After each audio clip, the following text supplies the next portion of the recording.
तो दोस्तों खुमार ड्रामे का एंड क्या होने वाला है। लेटेस्ट एपिसोड काफी इंटरेस्टिंग थी और आज के इस वीडियो में मैं आप लोगों को बताऊंगा इस ड्रामे का वो थ्रिलिंग एंड जिसको सुन के आप लोग अच्छा खासा हैरान होने वाले हो। तो क्या होगा और किस तरह से इस ड्रामे की स्टोरी आगे से चलने वाली है, इन सभी क्वेश्चंस के आंसर मैं आज के इस वीडियो में देने वाला हूं। लेकिन उससे पहले अगर आप लोगों ने अभी तक पीके लग्जरीज वेबसाइट को विजिट नहीं किया, जहां पर दुनिया के बेहतरीन लग्जरी डेकोर आपको 50% ऑफ पर मिलते हैं, नीचे डिस्क्रिप्शन में और फ्रेंड कमेंट में आपको लिंक मिल जाएगा। अभी जाएं, अपनी मर्जी का आइटम खरीदने के बाद हमें अपना फीडबैक देना मत भूलिएगा। PK Luxus. We don't sell crap. अच्छा, सबसे पहले मुझे इस बात की समझ नहीं आती कि यहाँ पर आईफोन की सिक्योरिटी तो बड़ी टाइट होती है, तो कैसे आंटी ने बड़े आराम से इसका फोन अनलॉक भी कर लिया और इवन के वो मैसेज भी टाइप करके सेंड कर रही है, अपने बेटे को रिस्पॉन्ड कर रही है। That was hilarious. मैंने आपको दिखाना चाहिए था कि किस तरीके से उसने इसके मोबाइल को जो है वो अनलॉक किया और उसके बाद फिर अब वो बड़े आराम से फोन को यूज कर रही है। Secondly, how can be Faiz so stupid के जहां पर उसने एक इंसान के साथ टाइम गुजारा, मतलब आप किसी के साथ कुछ लम्हे गुजार लो तो पता चल जाता है कि अगला इंसान किस तरह का है। आपने तो इतना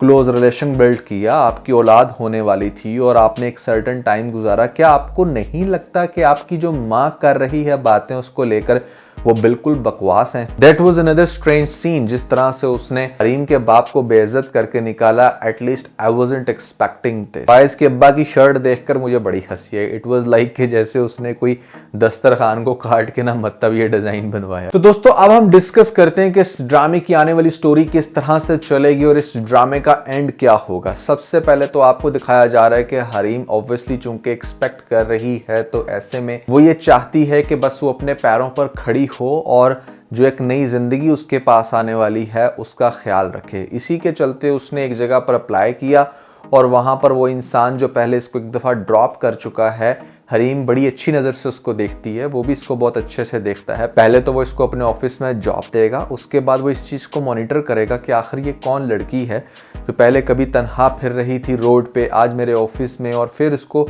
काफ़ी हद तक नोटिस करने की कोशिश करेगा कि ये बड़ा चुप चुप रहती है। और फिर इसी तरीके से उस अंकल की अपनी भी एक कहानी होगी जो कभी ना कभी इसके साथ शेयर होगी। और मुझे पर्सनली ऐसा लगता है कि ये दोनों एक दूसरे के अंदर इंटरेस्टेड हो जाएंगे। हरीम रिलेटिवली इतना जल्दी कुछ भी एक्सप्लोर नहीं करेगी, बट आई थिंक यहाँ पर हरीम का बाप, कोई भी बाप ये चाहेगा कि उसकी बच्ची का एक जगह पर घर नहीं बसा तो किसी दूसरी जगह ज़रूर हो। तो अब ऐसे में जब ये बंदा विज़िट करेगा कभी हरीम के घर में, तो हो सकता है कि इसका बाप वो सारी बातें बताए जो इसकी बेटी के साथ हो चुका है। तो ये एक वो क्लू मिलेगा कि मतलब जहां से ये मजीद इंटरेस्टेड होगा इसको अपनाने में। दूसरी तरफ फाइज के आगे डेफिनेटली उसके पेरेंट्स का पर्दा है और उसके पेरेंट्स को बड़े आराम से सजा मिलना शुरू हो गई है उनकी करतूतों की, जिसमें पहले नंबर पे जो बड़ा बेटा है वो इंतहाई सेल्फिश निकला। सबसे पहले तो वो अपने पेरेंट्स को कहता है कि मुझे मेरा हिस्सा दो, हिस्सा नहीं देंगे तो ऑब्वियसली वो इसको लीगल लेकर जाने की कोशिश करेगा कि मैं इनकी औलाद हूँ, ये मुझे मेरा हिस्सा नहीं दे रहे। अब यहाँ पर आपके पास दो ऑप्शन होती हैं लीगल वेब में अगर आप लेकर जाते हो। एक तो अगर आपके पेरेंट्स आपको अपनी जायदाद से आग कर दें फिर तो आप कोई भी हिस्सा क्लेम नहीं कर सकते, लेकिन अगर वो आग ना करें तो फिर आई थिंक कि आपको देना पड़ता है। कोई अगर लॉ एक्सपर्ट है तो मुझे बताए कमेंट्स में। तो हो सकता है कि वो इमोशनली ब्लैकमेल करके यहाँ पर किसी तरीके से अपने पेरेंट्स को ये समझाने की कोशिश करे कि हाँ अगर वो उसको उसका हिस्सा दे देंगे तो फिर वो मुल्क छोड़कर नहीं जाएगा, वो यहीं पर रहकर काम करेगा। अब बाप इसका सबसे पहली जो बड़ी मिस्टेक करेगा वो ये कि अपने बड़े बेटों की बातों में आके, मुझे ऐसा लगता है कि अपने शेयर्स अच्छे खासे उसको दे दे, उसके नाम ट्रांसफ़र कर दे, जिसको वो इमीडिएटली कैश करवा के अपने ससुर के अकाउंट में क्रेडिट करेगा, क्योंकि उसने वहाँ पर इन्वेस्ट करना है, उसको कनाडा के ख्वाब आ रहे हैं। ऑलवेज रिमेंबर, जब आप अपनी फैमिली को चीट करते हो तो बाहर की फैमिली आपको कभी भी अच्छी निगाह से नहीं देखेगी, क्योंकि उनको कहीं ना कहीं आपकी हिस्ट्री का पता होता है कि ये बंदा तो अपनों को धोखा दे सकता है तो हमें भी कभी देगा, इसके ऊपर कभी भी ट्रस्ट नहीं करना। तो ट्रस्ट की गेम है भैया इस दुनिया के अंदर। खैर, होने वाला कुछ इस तरीके से कि बड़ा बेटा जितने बुरे तरीके से हिट देकर जाएगा और दूसरी तरफ यहाँ पर जो फाइज है वो इतना ज़्यादा हार्ट ब्रेकिंग बंदा बन चुका है कि वो भी हरीम की तरह अपनी एक लाइफ जीना चाहता है, जॉब करना चाहता है, कुछ भी डिस्कस नहीं करना चाहता। माँ यहाँ पर बार बार उसको इस चीज़ का एहसास दिलाएगी कि तुम इतने बड़े शेख अमीर करोड़पति बंदे के बेटे हो, तुम क्यों जॉब करो, लेकिन बेटा फिलहाल यही चाहता है। तो फाइज को दिखाया जाएगा वो भी जॉब करने लग रहा है, हरीम भी जॉब कर रही है उस बंदे के पास। जो रेयान फाइज का बड़ा भाई है वो मुल्क छोड़ के जा चुका है अपनी बेगम के साथ। हर तरह से जो फैमिली है ये अकेली पड़ जाएगी। फाइनेंशियली बहुत बुरे हालात दोबारा से आना शुरू हो जाएंगे। ये भी हो सकता है कि जिस तरह से गवर्नमेंट कोई रेड करे और यहाँ पर इनका बिजनेस तो जाए, इनको अपना घर भी बेचना पड़े और इवेंचुअली इनको उसी मोहल्ले में शिफ्ट होना पड़े जहाँ से ये लोग आए थे। मुझे ऐसा लगता है, मतलब I can be wrong, but ये चीज़ मुझे बहुत ज़्यादा फील हो रही है क्योंकि इस ड्रामे के अंदर सभी लोगों को सबक सिखाना है और हरीम को तो फायज़ को तो पहले भी फ़र्क नहीं पड़ता था, फ़र्क पड़ना चाहिए तो इसके अकड़ू पेरेंट्स को, जिनको बहुत ज़्यादा दौलत की जो है ना आदत पड़ी हुई है, नशा चढ़ा हुआ है, उनको ऐसा लगता है कि शायद वो सब कुछ कर सकते हैं, लेकिन भैया ये होगा उनके साथ। उसके बाद आपको दिखाया जाएगा कि हरीम जो है वो ऑब्वियसली अपने बच्चे के बाद यहाँ पर वो लीगली वे में जाकर शायद खुला फाइल करे और पहले इतना अरसा चूंकि इनके दरमियान एक मिसअंडरस्टैंडिंग बन गई, नहीं बात हो सकी, तो खुला का नोटिस मिलने के बाद यहाँ पर मजीद फाइज को बुरे तरीके से टूटते हुए दिखाया जाएगा। आपको दिखाया जाएगा कि यहाँ पर जो अब फाइज की माँ है ना, उसको इस चीज़ का ग्रेजुअली एहसास होगा कि हरीम एक अच्छी लड़की थी, इसने उसको दिल से एक्सेप्ट नहीं किया, बड़े बेटे पे ट्रस्ट किया, अपनी मर्जी की बहू लाई और ये सारा कुछ उसको देखना पड़ा।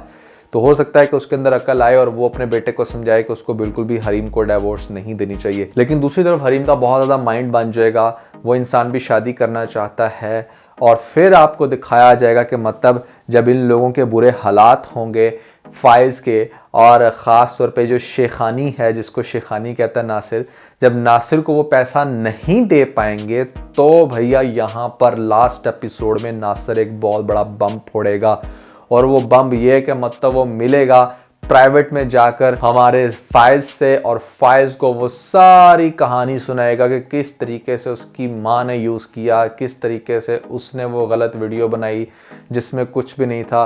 वो सारी अगली पिछली सारी कहानी जाकर वो बताएगा अपने दोस्त फाइज को और उससे माफ़ी मांगेगा और कहेगा कि उसने ये सारा कुछ गलत किया और अब वो जब हरीम को किसी और का होते देख रहा है तो उससे ये चीज़ बर्दाश्त नहीं हो रही। वो इंसान डिज़र्व नहीं करता, तुम ही उसको डिज़र्व करते हो। तुम्हारे साथ जितना कुछ भी हुआ वो मेरी वजह से और तुम्हारी माँ की वजह से। जिसके बाद आपको दिखाया जाएगा कि फाइज बहुत रोएगा और फिर हरीम से मिलने की कोशिश करेगा। हरीम उसको बिल्कुल भी नहीं मिल रही, बार बार इसरार करने पर उसके साथ एक दफ़ा मुलाकात होगी, गिड़गिड़ाएगा, उससे माफ़ी मांगेगा और हरीम उसको कहेगी कि ठीक है मैंने तुम्हें माफ़ किया, लेकिन तुम भी मेरे पे एक एहसान करो, मुझे अपने आप से अलग करो, मैं तुम्हारे साथ नहीं चल सकती। उसका आगे से डेफिनेटली ऐसा हार्ड रिएक्शन ही होगा क्योंकि ये काफ़ी टाइम हो जाएगा। इस टाइम तक हो सकता है कि इसका बच्चा भी थोड़ा सा बड़ा हो जाए, वो अपने बच्चे की तरफ देखेगा और उसकी रिक्वेस्ट करेगा, लेकिन हरीम नहीं सुनेगी। उसके बाद मुझे ऐसा लगता है कि ये जो फाइज है ये रिक्वेस्ट करेगा इस बंदे से जिसके साथ बेसिकली इसकी शादी होने वाली थी, इसको फिर ये सारी राम कहानी सुनाएगा, सारी मिसअंडरस्टैंडिंग बताएगा और इसको ये रिक्वेस्ट करेगा कि प्लीज़ वो हरीम के साथ शादी मत करे।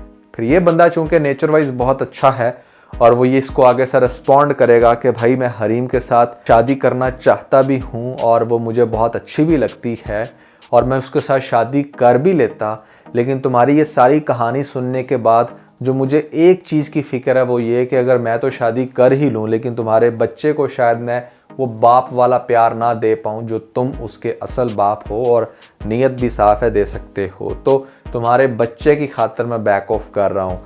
और उसके बाद फिर आपको दिखाया जाएगा कि ये फिर हरीम को समझाएगा और फिर हरीम के घर वाले भी उसको समझाएंगे। फिर यहाँ पर फाइज की जो माँ है वो भी हरीम की तरफ जाएगी और इसको कन्विंस करके लेकर आएगी अपने पास वापस इस घर में। That's how this drama will conclude. मुझे ऐसा लगता है कि भैया ये लोग इस तरीके से इस ड्रामे को एंड करेंगे और होता है तो सोचो ड्रामा कितना इंटरेस्टिंग हो सकता है। कितने लोगों को खुमार ड्रामे का ये वाला एंड पसंद आया, कमेंट सेक्शन में मुझे ज़रूर बताइएगा। इसके अलावा अगर आप लोगों ने हमारा ये व्लॉग नहीं देखा तो ऊपर आपको लिंक मिल जाएगा, जल्दी से लिंक पे क्लिक करके वीडियो देख के अपना फीडबैक मुझे ज़रूर दीजिएगा।